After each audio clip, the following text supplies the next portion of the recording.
L'histoire humaine, l'archéologie et la paléontologie sont parmi les plus grands puzzles connus de l'humanité.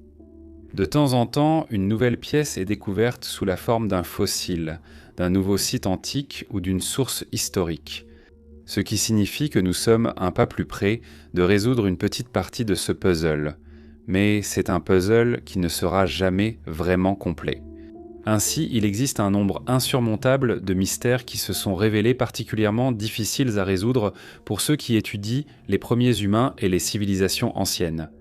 Des millions d'années d'évolution et des milliers d'années de développement humain et de progrès technologiques ont suscité un grand intérêt dans les archives scientifiques.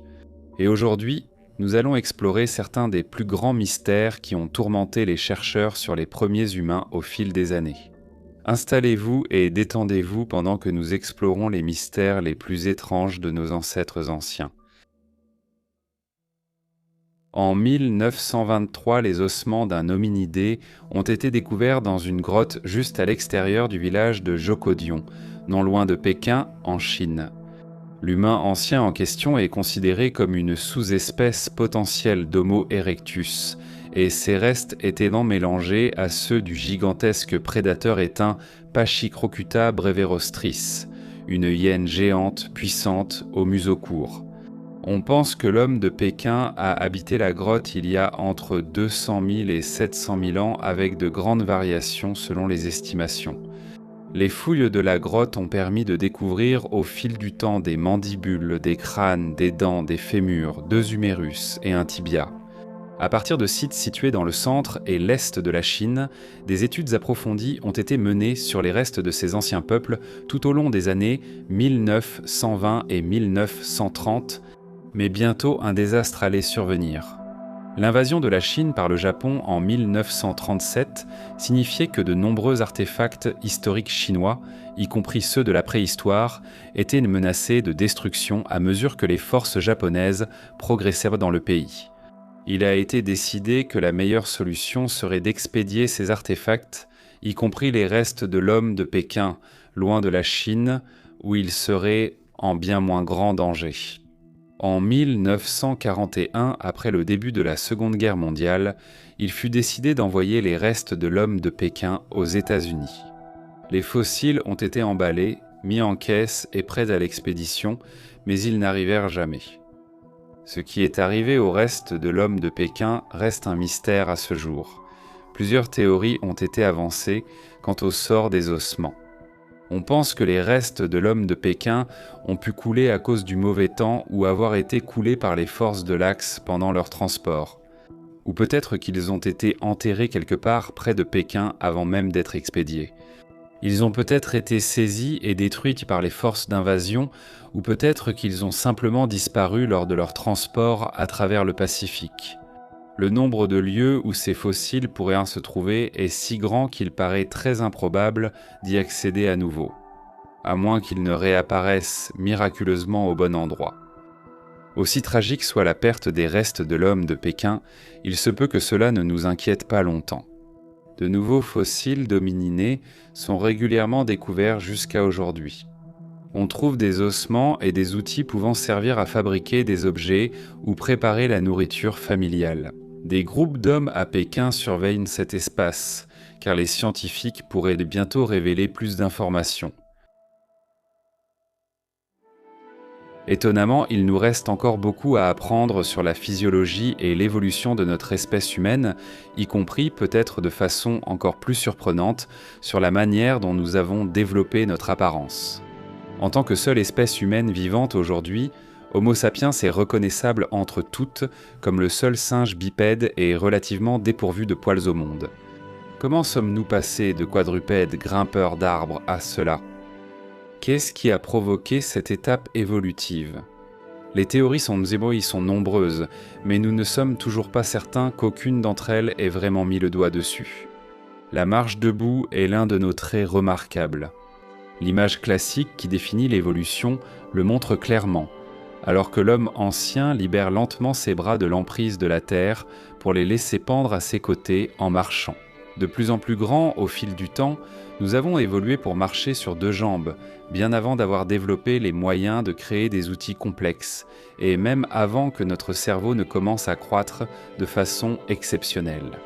Alors que les singes autour de nous grimpaient dans les arbres et marchaient à quatre pattes, nous commencions à courir sur de courtes distances, la tête haute.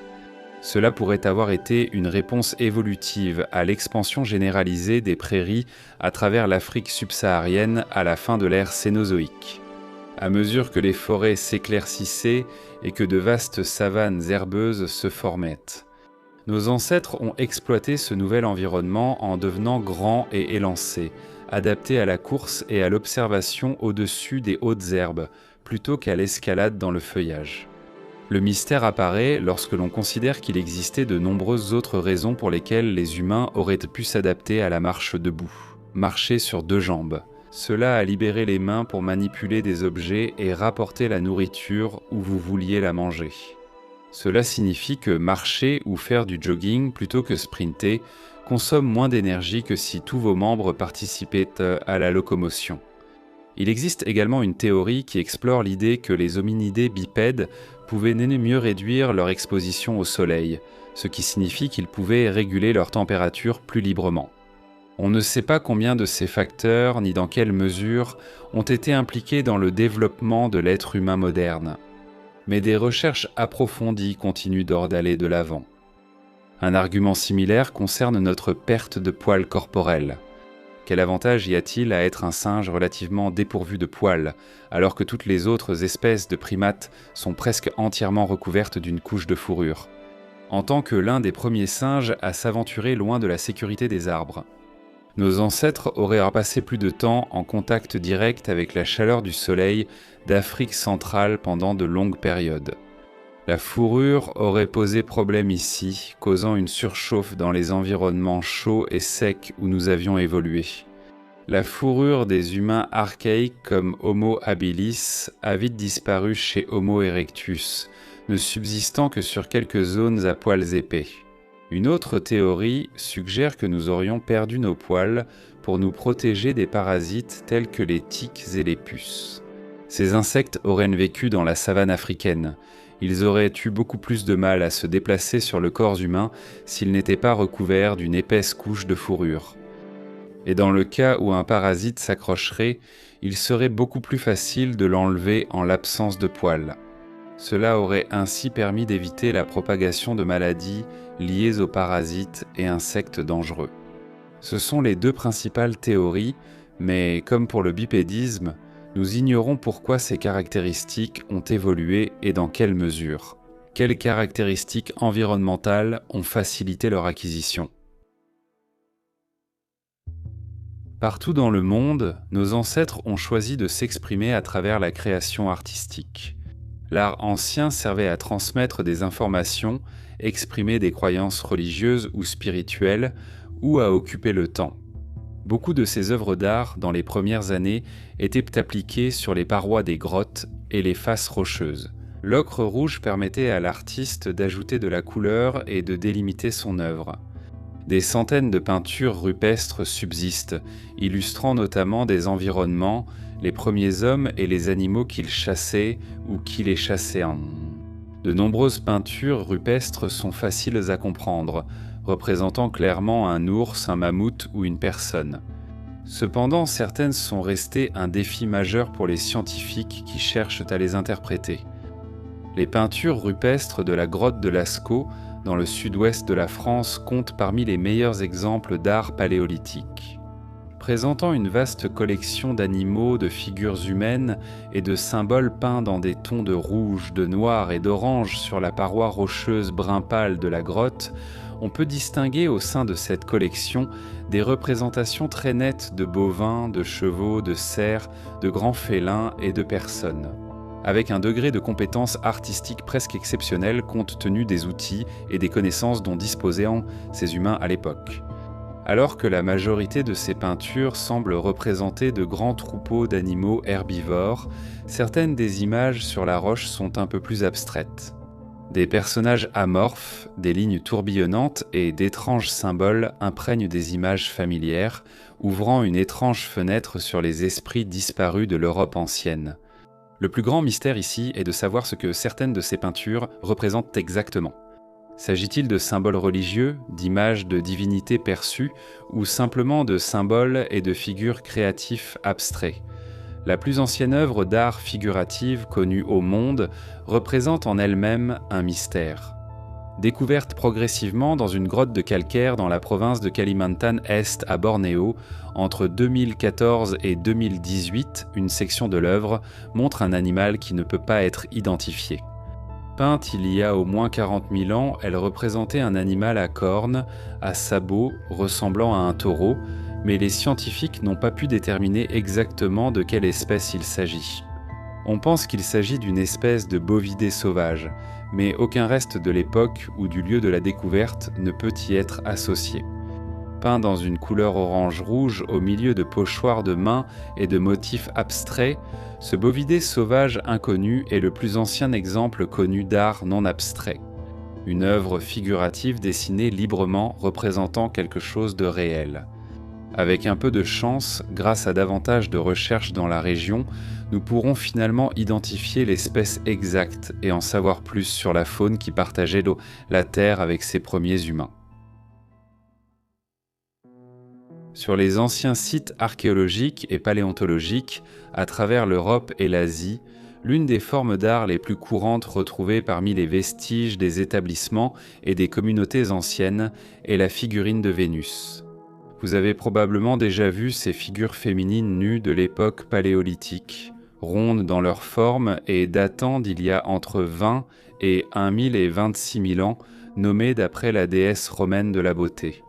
La première sculpture découverte fut la Vénus empédique, trouvée dans les rochers de Logerie-Basse, vallée de la Vézère, France.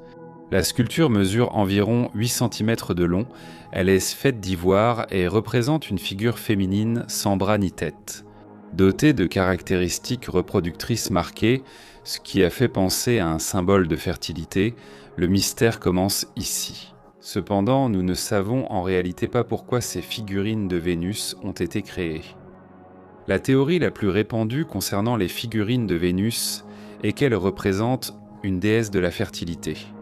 Peut-être qu'en possédant ou en créant une, les divinités vous accorderaient des enfants ou une bonne récolte.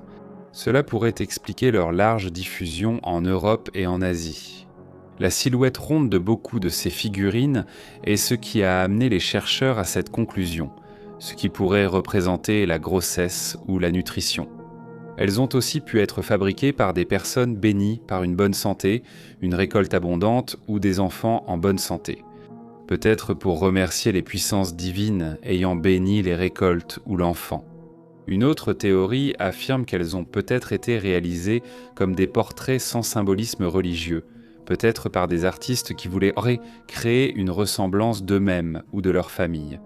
Sans autre preuve, il est impossible d'affirmer laquelle de ces théories est correcte. Jusqu'à environ 40 000 ans, Homo neanderthalensis vivait à nos côtés, Homo sapiens, en tant que nos plus proches parents sur la steppe apparemment sans fin des mammouths d'Europe du Nord et d'Asie. Étions-nous à la fois si semblables et si différents de nos cousins ?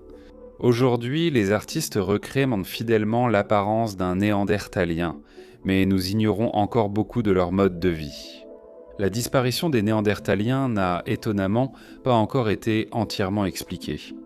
La théorie la plus probable, et celle qui a été avancée le plus souvent pour expliquer le déclin de nos frères robustes et trapus, est que les Néandertaliens ont tout simplement été surpassés par Homo sapiens dans la compétition pour les ressources et le territoire. Nous étions plus adaptables et fabriquions des outils plus avancés, ce qui pourrait avoir causé le déclin des Néandertaliens à mesure que notre population croissait. Une autre théorie suggère que nous avons croisé les Néandertaliens jusqu'à leur extinction. Les accouplements interespèces sont confirmés, étant donné la présence d'ADN néandertalien dans le génome humain aujourd'hui. Mais dans quelle mesure aurions-nous pu effacer involontairement les Néandertaliens des archives fossiles avec notre lignée ? Il est également possible que les Néandertaliens se soient éteints après être entrés en contact avec Homo sapiens, qui portait des maladies auxquelles les Néandertaliens n'étaient pas immunisés. À mesure que nous commencions à empiéter davantage sur le territoire des Néandertaliens, grâce à l'utilisation de vêtements isolants et du feu, nous aurions répandu nos germes et nos microbes sur leur terre. Les Néandertaliens n'ont peut-être tout simplement pas été capables de faire face à la propagation rapide des maladies et y ont succombé. D'autres théories, en revanche, retirent les humains modernes de l'équation. Peut-être que le changement climatique provoqué par la fin de l'ère glaciaire a eu raison des Néandertaliens, effaçant les environnements froids auxquels ils tenaient en temps, ou, pire encore, une série de catastrophes naturelles dévastatrices. On ignore sans doute comment se sont vraiment passés les derniers jours des Néandertaliens, mais ce sujet reste l'un des plus fascinants de la préhistoire et de l'évolution humaine. Aussi frustrant que soit le manque de réponse à ces mystères, il y a toujours l'espoir que nous parviendrons à résoudre certaines pièces du puzzle avec le temps. Chaque jour, on découvre de nouveaux animaux ayant vécu sur Terre il y a des millions d'années. Dans les bonnes circonstances, nous pourrions un jour être capables de percer les mystères les plus complexes de notre propre espèce également. Pour l'instant, nous ne pouvons qu'attendre et nous interroger.